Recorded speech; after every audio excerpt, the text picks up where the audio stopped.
সম্বাস cooking আপনাদের স্বাগত। আজকে আমি রান্না করব দই পটল। দই পটল রান্না করার জন্য এখানে কড়াইতে আমি তেল গরম করে নিয়ে নিয়েছি আর পটলগুলোকে এমনি গোটা গোটা কেটে নিয়েছি আর দুই দিকে একটু করে চিড়ে দিয়েছি। পটলগুলোকে প্রথমে আমি একটু সোনালি করে ভেজে নেব।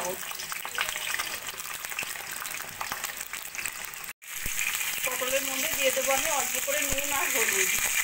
নুন হলুদ দিয়ে পটলগুলোকে আমি সোনালি করে ভেজে নেব।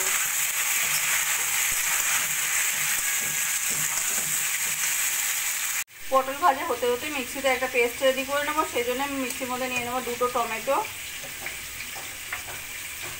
একটু আদা, 4টে কাঁচা লঙ্কা আর কিছুটা কাজু, সব কিছু দিয়ে আমি পেস্ট করে নেব। পটলগুলো আমি সোনালি করে ভেজে নিয়েছি। এবার আমি পটলগুলো তুলে রাখবো।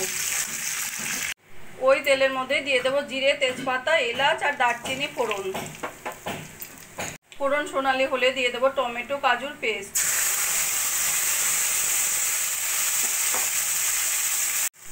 দিয়ে দেবো পরিমাণ মতো নুন, হলুদ, জিরের গুঁড়ো, কাশ্মীরি লঙ্কার গুঁড়ো। মশলাটা ভালো করে কষিয়ে নেব। বন্ধুরা, আমার রান্নাটা যদি ভালো লাগে প্লিজ লাইক করবেন আর কমেন্ট করে জানাবেন কেমন লাগলো। আর আমার চ্যানেল যদি নতুন হয়ে থাকেন সাবস্ক্রাইব করবেন প্লিজ। মশলাটা ভালো করে কষিয়ে নিয়েছি। এবার দিয়ে দেবো আমি বড় 2 চামচ মিষ্টি দই।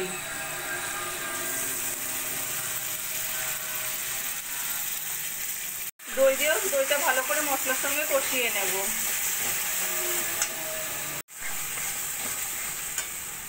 দই দিয়ে মশলার সঙ্গে খুব ভালো করে কষিয়ে নিয়েছি। এবার দিয়ে দেবো আমি ভেজে রাখা পটলগুলো। পটলগুলো দিয়ে ভালো করে মশলার সঙ্গে মিশিয়ে কিছুক্ষণ কষিয়ে নেব।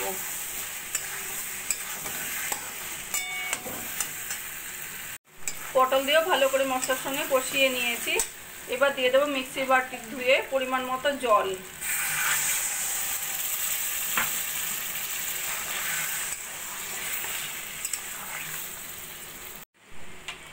জল দিয়ে এবার একটা ঢাকা দিয়ে আমি যতক্ষণ না পটলগুলো সুন্দর সিদ্ধ হচ্ছে রান্নাটা করে নেব। ঢাকা দিয়ে 5-7 মিনিট মতো রান্না করে নিয়েছি। এবার আমি ঢাকাটা তুলে দেখে নেব।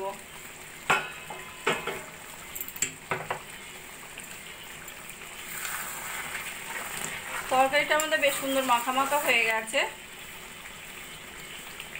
আর পটলগুলো সুন্দর সিদ্ধ হয়ে গেছে।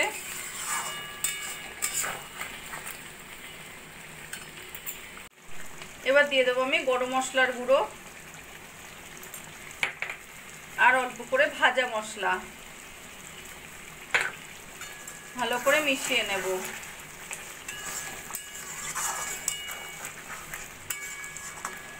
মিশিয়ে নিয়ে এবার আমি গ্যাসটা বন্ধ করে দেব। দারুণ সুস্বাদু দই পটল রান্নাটা আমার কমপ্লিট হয়ে গেছে। আমার এই রেসিপিটা যদি ভালো লাগে আপনারাও বাড়িতে বানিয়ে দেখতে পারেন। গরম গরম ভাত, রুটি, পরোটা সব কিছু দিয়ে খেতে অসাধারণ লাগবে। আর কমেন্ট করে জানাবেন কেমন লাগলো। প্লিজ লাইক, শেয়ার ও সাবস্ক্রাইব করবেন। আর যদি ফেসবুক পেজ থেকে দেখেন ফলো করবেন প্লিজ।